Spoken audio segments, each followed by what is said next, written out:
Hello, everyone. Good afternoon. This is Adit Kapadia. Alongside me is Pramod Kumar Buravalli and Sumanda Vashisht, coming to you from a very chilly afternoon in Houston.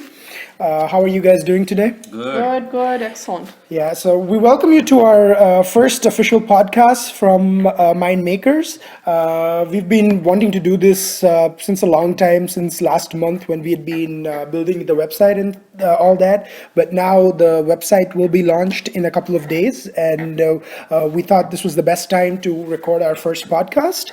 So, just to give you guys a brief background, Mind Makers is an independent news and views platform that will debate day-to-day issues and look to bring positive solutions. And we will try to comment on the issues and look forward to your comments and feedback and basically engage and debate and bring the best solution amongst that. So, first of all, three of us would like to express our solidarity with the victims of Charlie Hebdo, the satirical news magazine in Paris. What happened to them was dastardly, and we unequivocally condemn what happened. But what me, Pramod, and Sunanda wanted to do was take the debate beyond what we were seeing on television day to day or something. And the sense of the debate, especially in Indian media, has been this is a freedom of expression issue. And we agree that this is freedom of expression. Our views on freedom of expression are broadly similar, but we also think that more than that, this is about the rise of jihadi terrorism in the world. And this is just one of the many signs we've been seeing. I would also bracket this along with what Boko Haram is doing in Nigeria, and plenty of other things, the ISIS, and many other things. Or lashes that are being 50 lashes to the blogger in Saudi Arabia as we talk right now. All that is linked, according to me. And I will take from where you left that this is a freedom of expression issue, but it's not completely a freedom of expression issue. And I will tell you why. The reason it isn't, say, hypothetically, today we have a world where all the cartoonists and all the satirists and all the novelists and all the poets and all the essayists, so to speak, say, this is it. We're not writing anymore. We will not write a word henceforth. Do you think radical Islam will just get wiped out? If your answer is no, then it's not a freedom of expression issue. It is more than that. And we have been seeing that in 1988, a novel which was not even based on reality was considered offensive to the Muslim world, and the writer had a fatwa and bounty on him. The writer, as we know, is Salman Rushdie.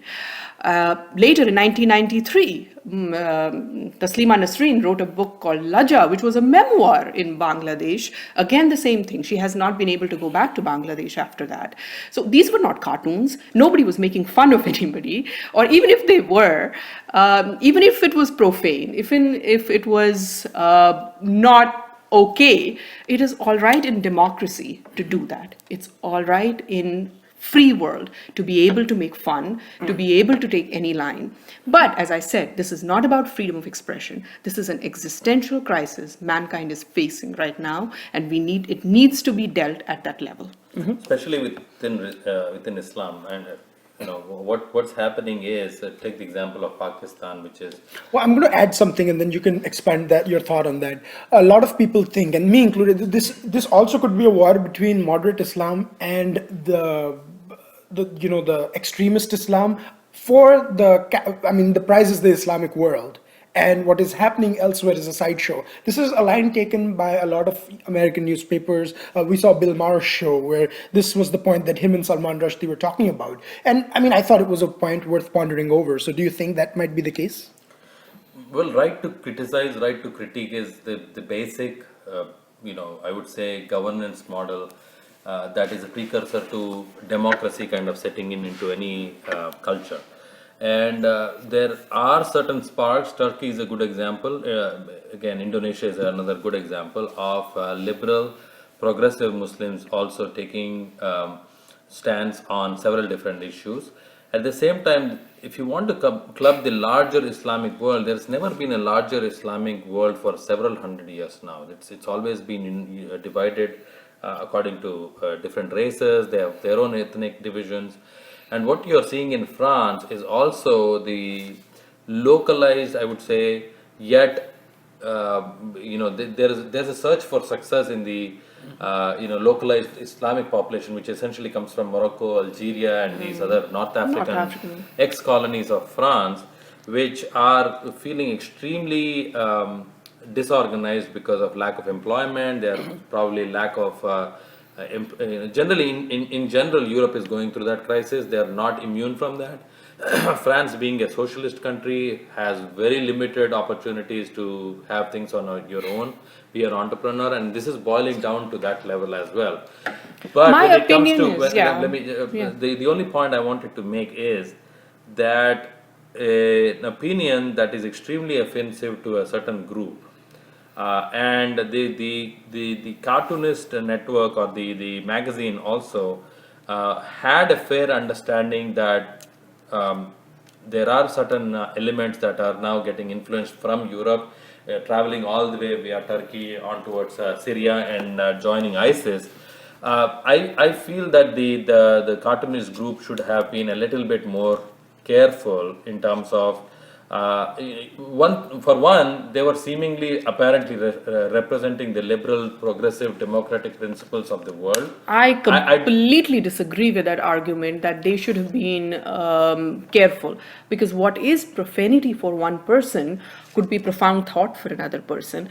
What is nonsense for one person could be a very valid opinion for another person. It's a slippery slope. Where do you stop what is offensive? Today, if a cartoon is offensive, tomorrow a verse could be offensive. Day after, clothes could be offensive. My nose could be offensive to some people. Where do we stop? It's a slippery slope. If there is profanity, if there is nudity, if there is an expression which shows somebody that is beloved to you for whatever reason being shown in a very unabashed fashion, that to me would be offensive, because in the past I have felt offended with somebody depicting my No. One second. I think what I think is the major problem is not.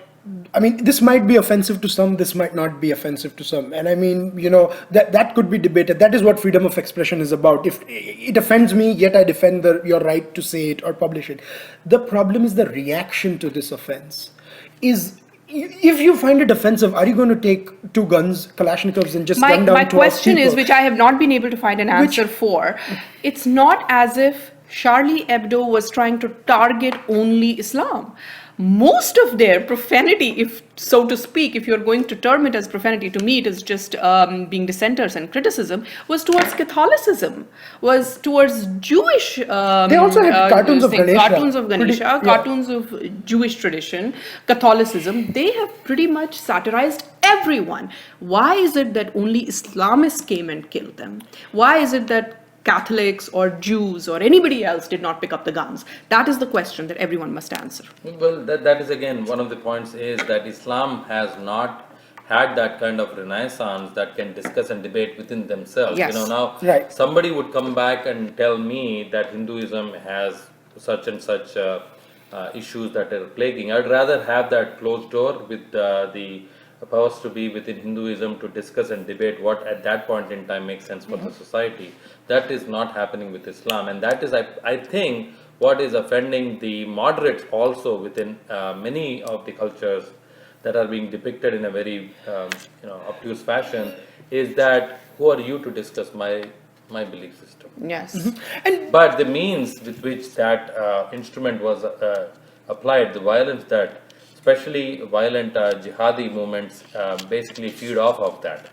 That you are providing them that kind of material for recruitment, you are kind of providing them for that kind of, unless there is some state sponsorship also in Charlie Hebdo. I don't know. I have not. No, they are no. Yeah, I don't think so, because I mean, because they're anti-establishment. And what they've done is the circulation of the magazine was 30,000. Now it's going to be, I mean, millions of people have seen the cartoon. I mean, I didn't know what Charlie Hebdo was, and till probably I might have seen their cartoons saying that this was published in a French journal. That's it, but not my name and stuff. No, But my only point was that this hasn't started with Charlie Hebdo, as I have been saying. 1988 is when the whole drama with Satanic Verses happened.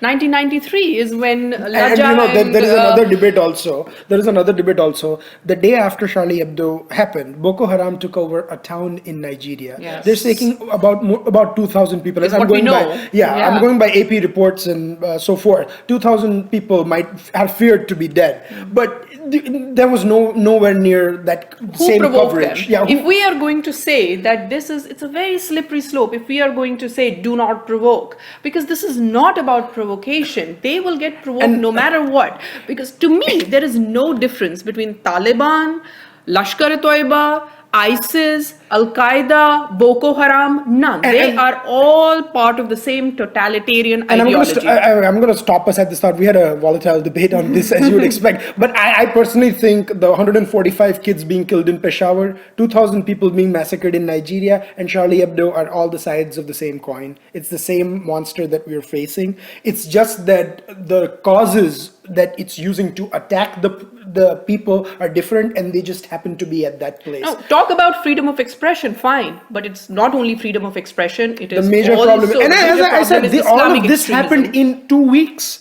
And that is the problem we're facing. So anyways, that was part one of the debate. We'll join you shortly with part two. And the part two is going to be about Delhi elections. And then we're going to talk about Niti Aayog in India. So you don't want to miss that. We'll be back after this short break. Thanks. Welcome back, everyone. So the first part we were talking about the Charlie Hebdo attack in Paris. So the second part is we're going to talk about more domestic issue. It's going to be about Delhi elections, and it's a travesty that we had elections in Delhi just a year and 2 months ago. But then all the fiasco of the 49-day government and Aam Aadmi Party's rule or attempt to rule Delhi, and then what happened after that. Well, now they're back and claiming that this time for sure they'll form a 5-year government. I mean, complete support from Congress. So is this supposed to mean that in 2013 they were just like not ready to form a 5-year government? And I mean, this is ridiculous. No, I'm happy that this time they have overt support of Congress. Mrs. Dixit has already given them support. In the last 15 seconds you mentioned Congress more times than has been mentioned on national media when they talk about the Delhi elections, because except for Shoaib Iqbal, who's contesting again from Matya Mahal, who has contested on I think 4 parties tickets once, even as an independent from LJP, Yes. JDU, Congress. I mean, I think in this rate he should contest from CPI, Marxist Leninist next time. At least they'll win something, from Delhi, except for JNU. So he's the only assured victor for the Congress, it seems. And apart from that, I don't think they can win more than 4 to 6 seats, is what the most opinion polls are saying. Even 8 I'm not seats giving more than 4 and 6 to And Congress. And this is based on pure anecdotal evidence, completely unscientific opinion poll by us talking to our sources in Delhi. But what do you think, Pramod? But I think there's still that Juggi Jopadi vote base that he's clinging on to, which I think... By he, do you mean Arvind Kejriwal or Congress? So which is traditional Congress vote, which is now moving to AAP. Has potentially been transferred, or I don't know how it was acquired. But I think that is what they were trying to address in the last session of Parliament when they passed that unauthorized colonies regularization. When Manoj Tiwari sang that song to Venkaiah Naidu. Yeah, that was a lovely song. And I think that is what BJP has realized on the ground, that there's still that, and Delhi is growing at phenomenal rate. It probably will be the first 50 million city in the world. But let me tell you this, Delhi is any cephalogist's nightmare. Delhi is so difficult to predict, and I say this because I'm from Delhi.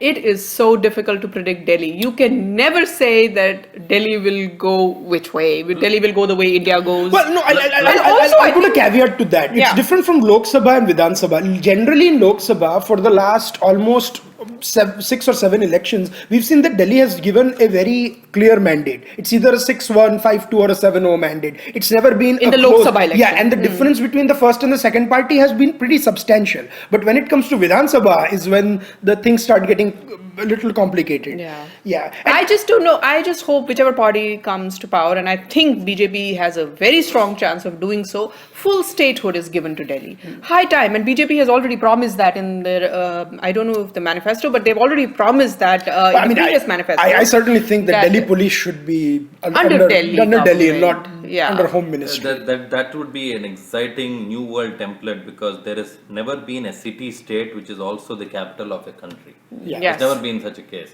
So you have to make certain constitutional amendments in which the government pretty much is like a larger union territory with its own law and order, its own probably government, local government. But then there is very big conflict between distribution of funds between the MCD, which is now split into three municipal corporations, which means the local administration at the MCD level or the 3 municipal corporation levels has to be much lower than the state government, which is again, as far as its parliamentary responsibilities is concerned, you are trying to protect the democracy of the Union of India, which means the Union of India will have certain authority to impose regulations for the security of its parliament, which is situated in that state. It's almost like Delhi becomes a subsidiary of the Union of India, and it actually loans the parliament, which is within its territory, to the government of something like how Washington DC works. Absolutely. So it's a very difficult proposition. I think they threw a spanner in there. I'm not seeing BJP react yes or no towards the full statehood demand. But there has been. But do you think BJP should project a chief ministerial candidate to counter Arvind Kejriwal? I think they tried with a chief ministerial candidate. They are running short on resources who are visible out there. Which is last election they tried with Dr. Harshvardhan. This time I think Narendra Modi has jumped in, and he probably is talking about the same state and the central government, which is much more I think they're going to do the same template as Maharashtra and no. Haryana. There is a difference. See, this is what in Maharashtra, Devendra Fadnavis was still the tallest leader of the BJP in the state elections. When he was campaigning. Before. In Haryana, Manohar Lal Khattar was not really the tallest leader. So, when in fact, a day before that, they were saying Captain Abhimanyu will be the chief minister. They were obsessed with the Jat, non-Jat thing. I mean, in Delhi, I don't know, what will they say, Delhi, non-Delhi? I mean, I don't know what they're going to say for the chief ministership.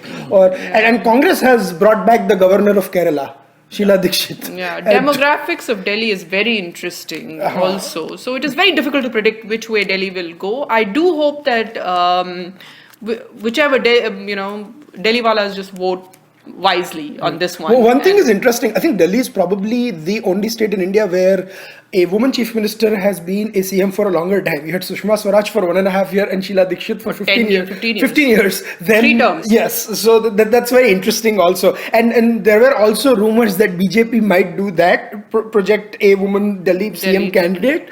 But I guess these are conjectures, and I mean, they rule. I think the biggest problem any Delhiite would talk about is law and order. Yeah. The reason why all of these electricity and water are 2 big issues in Delhi, which whenever I go to Delhi, and I go to Delhi very often, I have a home in Delhi, water and electricity are 2 big issues. It's a shame that the capital city of India does not have 24/7 But let me ask you something. electricity. We talk about security. The water situation is so erratic. It's just not But right. water, I mean, it should be solved. Delhi gets water from other states, but security is something that is inherently present in Delhi. And this is what I want to ask you. During the Aam Aadmi Party government, we had advocate Somnath Bharti, who was their law minister, going out on the streets and, I mean, doing God knows what, instructing cops how to do and stuff. As a Delhiite, would you like your law minister roaming around on the streets that way? No, but he should have been the joint minister for law and information broadcasting, so that he would broadcast what he was doing on the road. Well, he was broadcasting. He was probably the minister of INB, but favoring the BJP, I think, because it favored them more. They forgot to give him an additional portfolio. No, he just had to give it to himself. Yeah, but would you like that? I mean, seeing Not that again? Not at all. Delhi needs a very mature leader leadership, and Delhi needs a very mature vision and somebody who understands the problems of Or Delhi. your chief minister. I mean, I cannot imagine the And I mayor would of a also city in not- US or any India going on top of the chief ministerial building and trying to run a Jansabha there. That was crazy. And then things getting out of control. He couldn't. One day he had to run away because there were so many people that he couldn't handle it. He had to run away. Exactly. And he said, like, हम धरना भी अच्छा करते, governance भी अच्छा करते. ये तो भाई, this is not even dharna, not even governance. I mean, It's nothing. And this is coming from someone who was sympathetic about their cause, not necessarily their actions, but when they took up the Jan Lokpal bill, and I don't believe these are the same people. This is a band of left of center ideological people. The Jan Lokpal bill movement did not have an ideology. This movement does have an inherent left of center ideology. This movement has. I mean, I'm Aam sorry, Aadmi I mean the Party political party. Aam Aadmi Party has no ideology. They're just anarchists, and that's all they are. They So have that's no, left of center. That's true. Left of center is Or anarchist. leftist. But what good I think Aam Aadmi Party did was it certainly raised the hackles within the BJP as well as a potential Sure. competitor 6 months before the elections. Not for the elections per se, but they were seriously considering AAP as an entity which was going to eat its own vote share, See, which is the middle class. Yeah, I don't mind if AAP brings out the best in BJP. That is a very healthy sign for Indian democracy. And right now, there is absolutely no opposition to the ruling party. So obviously, we do need somebody to keep the party in check. But the problem is the methods they use. They go to Overall, AAP is a negative force in Indian politics. they go to metros and take selfies. And I mean, I don't know what Everyone, that's going to prove. in every democracy, you will have multiple political parties with multiple ideologies, as it should be. But AAP overall is a party with a negative force. I don't. I was hopeful probably after the results of 2013 that maybe they might mend their ways, that it was the movement was more about doing dharnas. No, and they stuff. went into a bigger. But they made governance into dharna. He was signing files on the streets of Delhi while agitating against the Republic Day celebrations. I mean, that was ridiculous. That is ridiculous. And the tailspin began when he started equating dharma with the dharna, which is what I guess his lack of maturity. And he's confused about both dharma and dharna, because the other day somebody was saying that would you call Mahatma Gandhi an anarchist? I think it was. I don't know. Not him. It was Yogendra Yadav. Oh. Well, if are you going to call Mahatma They're talking Gandhi? about Bhagat Singh and Mahatma Gandhi who are agitating with the Well, British with the British government. government. Who Are are you you being angry ruled by with? the British? I mean, Yeah. what are you talking about? So these But people, they're just delusional. it's They a don't sad understand. story, It's a if sad I may story. say. But if they, I hope they don't continue on this path. But what the signs are, I mean, it seems like it. I mean, who wins Delhi remains to be seen. There are still, the jury's still out on that. I But think I they do- still have some steam left because they will hold on to those MPs that got elected from Punjab. Punjab is an interesting difficulty for BJP with all the And which we're going to issues talk around. about in the forthcoming podcast, the drug problem and Punjab and how the BJP should respond to Punjab that. is a very interesting But conundrum.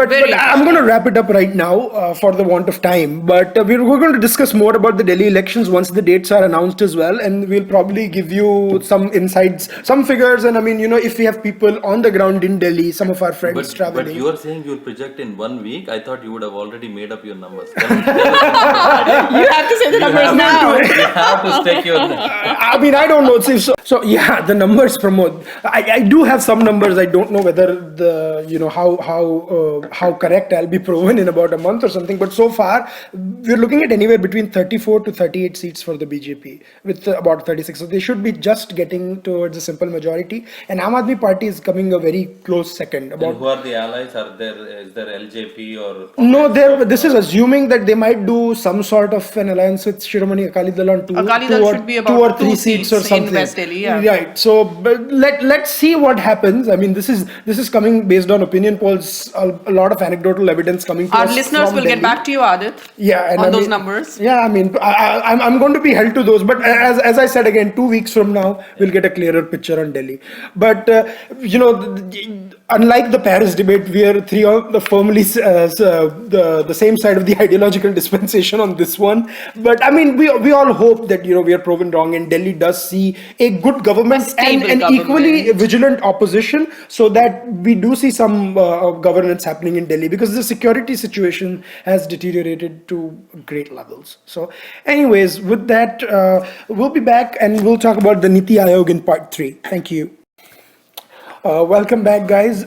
So, part 3 of this podcast, we're just going to give you our take on the Niti Aayog and something. And I think we, in our pre-podcast 0.1 and 0.2, we do talk, if I'm not mistaken, about planning commission and how it was basically it needed to go. Yeah. It was an idea whose time was long past due, and we were wondering, what the heck was it still doing there? And Prime Minister Narendra Modi has reconstituted it as Niti Aayog, which will be an advisory board, kind of almost like a super Well, think tank. reconstituted is a bad word, I suppose. He has completely gotten rid of Revamped planning. it. How about that? Not even revamped. It's a completely new organization. Well, yeah, So- and it doesn't have the same powers as a planning commission to summon the states and so forth. Yeah. And it's more of an advisory board to the Prime Minister. Yes. And it's the vice chairman is the Prime Minister is going to be the chairman, and Professor Arvind Panagri is going to be the vice chairman. Professor Bibek Debroy is going to be there, and Minister Arun Jaitley, and about 6 cabinet ministers are going to be VK there. Saraswat VK from, Saraswat from from the DRDO. defense. So, which Yes. is, the top 3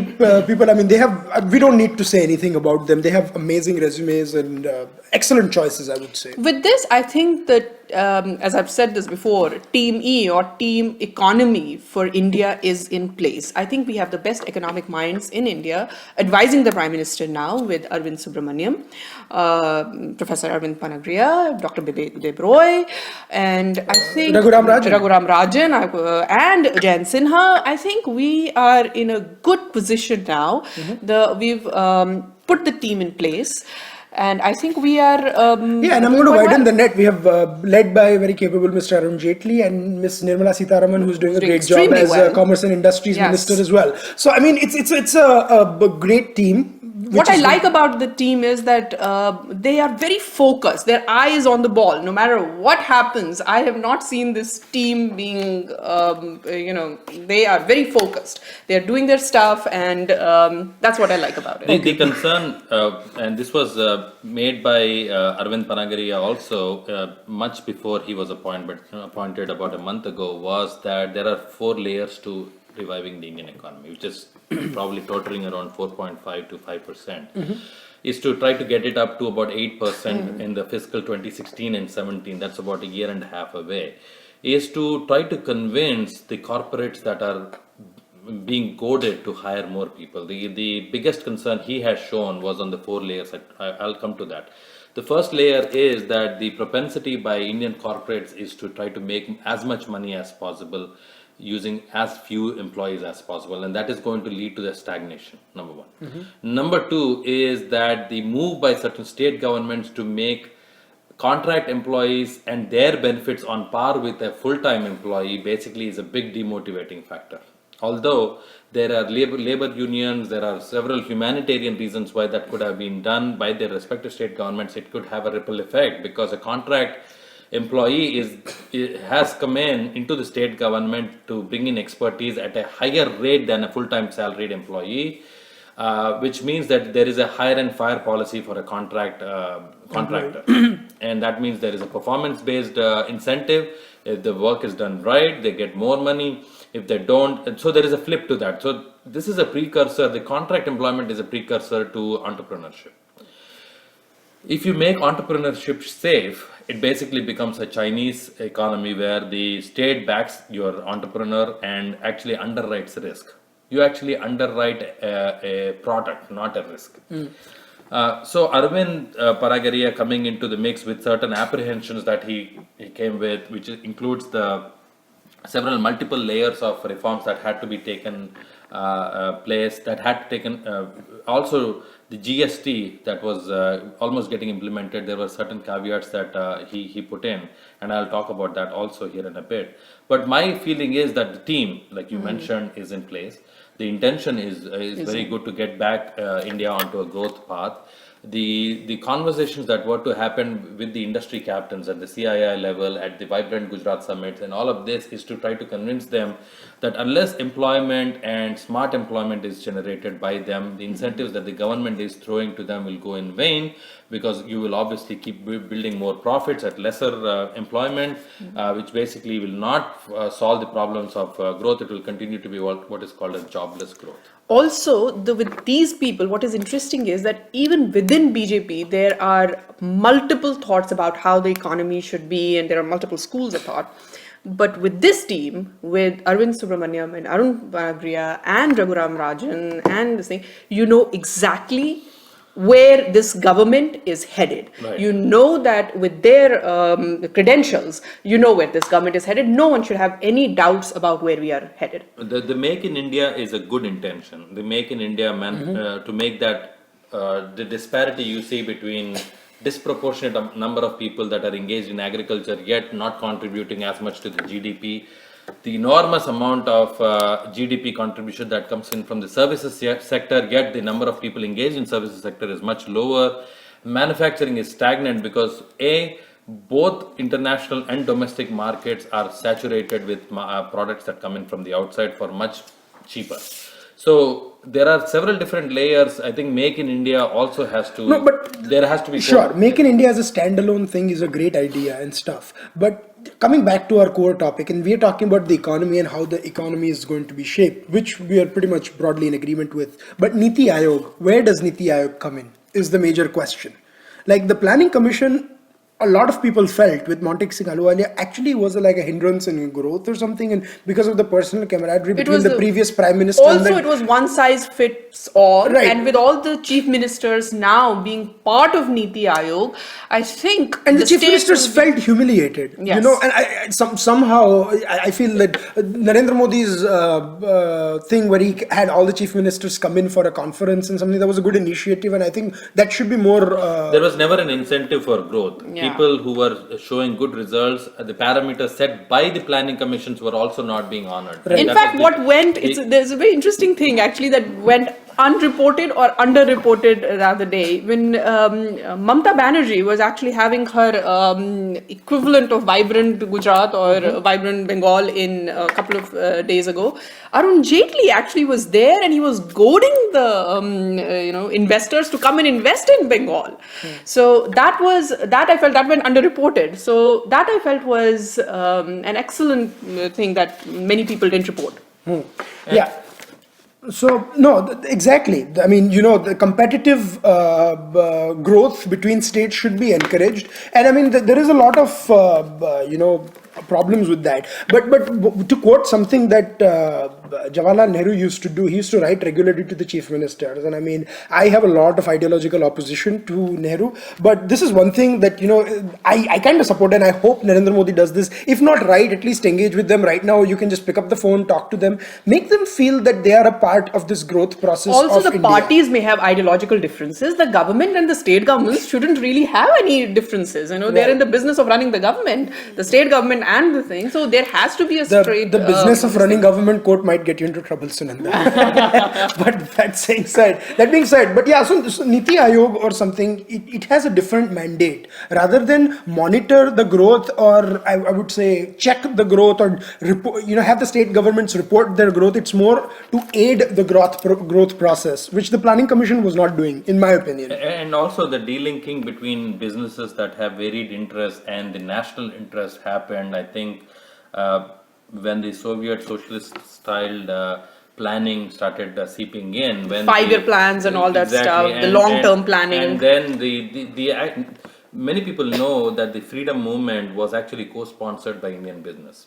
And that kind of nationalistic outlook and trying to align yourselves with the end objectives of the government started going away from the mid-60s, and that is when even J.R.D. Tata or Jamshedji Tata and all of these started having differences of opinions with the then Congress party and their. So do I see you praising Nehruvian socialism then? No. I am quizzed by Nehruvian socialism, and Essentially, what I felt was the benchmark of Nehru's school of thought was that they had basically very little resources. They had no idea on how to start a business. So they embarked on a mixed economy, which kind of Agreed. And degenerated I mean, into. we're talking about something that was 64 years, 65 years ago. So, I mean, right now, what does the present government have? I mean, that was in the past. We have to look in the future. And right now, socialism is not a viable alternative, as much as our thinkers and some certain journalists in the media would like us to believe. But It never was actually, Adit. It never was. Even at the Absolutely, time I that when it agree. was taken, it never was a viable during option Indira for Gandhi's us. time, especially when in the 70s and stuff, when we took that turn. But I mean that's in the past. Yeah. But this is the first step towards changing that institutions or modifying the socialist relics of India. Planning Commission, which was the tallest and the most influential one. Niti is ripping apart the aura of the union budget, and few things that I'm sure that will be taken up is the subsidies that have been given to a majority of the sections of the society on LPG. That I think the step was started by the Union Minister of Petroleum by Yes. making calls to a few people, and that would probably be a system-wide thing of voluntarily trying to give up that kind of subsidies. That they Also, were- the they fact were that enjoying. planning is a 365 days, which Ms. Jaitley has been saying again and Right. again, planning is a 365-day thing. It's And not. we It's not set like too you much give store one by the budget, budget. and Yeah, we just I set have never too- understood why in no other economy do I see linking that. by linking the market to every part of your decision making within the budget, the biggest contribution Niti could make in the future is to make the people aware of what our energy needs are and where our energy requirements are being met. That will spur innovation, that will spur people to take risks and start things on their own.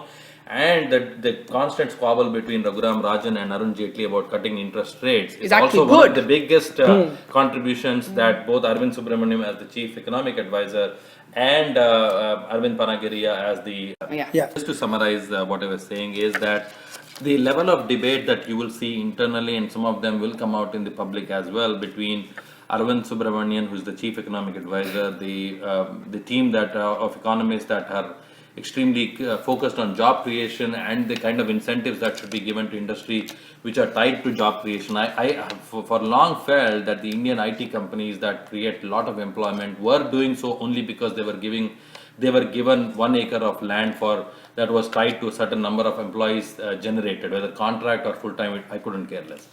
And the kind of mass employment should also lead not to job security, but some sort of a pathway for these young entrepreneurs to come out, test the waters, maybe 5-10 years, do what they have to do, and then come back and come back into the mainstream. So there are several different layers that has to be addressed. Obviously, one of the other bigger points, and before I complete my assessment of the Niti team, is that V.K. Saraswat, who is the DRDO, who was one of the most successful byproducts of DRDO, is now part of Niti, which means he'll bring in all his experience in collaborating and making an Indian product, which is the BrahMos missiles. Yes. And this is one of the most export-friendly missile that India has made, very successful with its range.